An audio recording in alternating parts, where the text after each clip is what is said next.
Hello viewers, you welcome to another news hour on Jamano Media and Products. We first begin with our headlines. Ahmad Jite to contest Birkama Area Council chairmanship. Man of 52-year-old sentenced to 15 years in jail for raping 10-year-old. Gambians in Bissau demand removal of Deputy Chief of Mission. Those were the headlines. We now have the news in detail.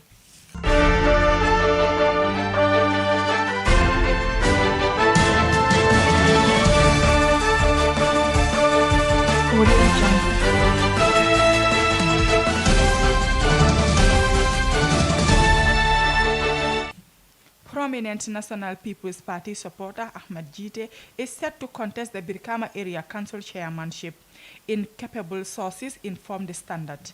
Mr. Jite, who was a staunch United Democratic Party supporter before switching to the National People's Party, will seek the party's ticket.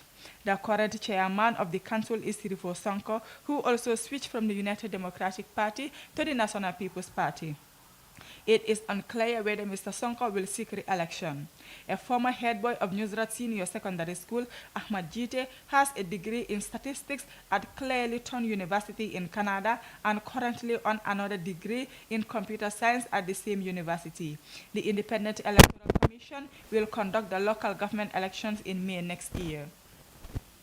Ibrahim Jase, 52, has been sentenced to 15 years in prison for raping a 10-year-old girl. Mr. Jase was charged in July 2018 with indecent assault and rape, which he denied. Testifying in court, the survivor revealed that she is a student and wants to be a doctor in the future. She is now 13 years old. About the incident in 2018, she said whilst going to the shop, Ibrahima asked her to buy along a candle for him. She said when she brought the candle, he pulled her into his house, put her on bed and raped her.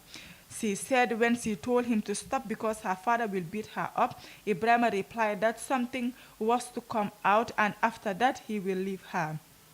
She said when Ibrahima let her go, as she came out of the house, the landlady caught her, beat her up and then took her to her father's house. She said the landlady is now deceased.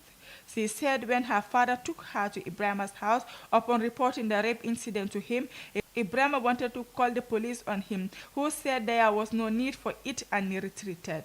She said Ibrahima called the police anyway and she was taken to the hospital where a medical examination was conducted on her and a report was given.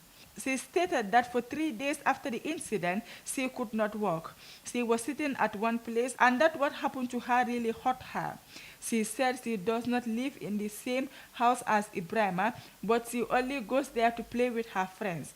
She said Ibrahima usually sends her on errands, but she does not deliver them to his room. He could usually stand at the door and collect the item. Her mother also said the incident really affected her daughter, as she used to be a very active and a happy girl, but since after the rape, she has been sad and shy. In her sentences, Justice A.N. Boob said, even though the convict is a first-time offender, rapists like him have no place in our society. This is very serious and gruesome. This act is unforgivable, the judge said. He was, however, not found guilty of indecent assault. The Gambian community in Guinea-Bissau is protesting and demanding the immediate removal of Lamin Camara, the deputy ambassador of the Gambia to Guinea-Bissau. The point has been reliably informed.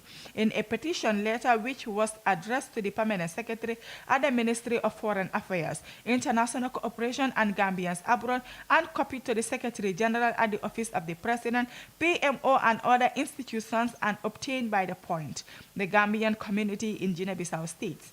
It is with a great concern to the Gambian community in Guinea-Bissau for having a country representative who doesn't so interest to unite Gambians abroad, but instead cunningly create the conditions of disintegration. Since Mr. Camara took over as acting ambassador, after the passing away of Ambassador Lamin Jobe, things started getting bitter and sour. Community activities died down due to the stoppage of its regular and usual monthly meetings normally held at the premises of the embassy on the last Saturdays of every month, and this was ordered by Lamin Camara as he is the head of the chancery.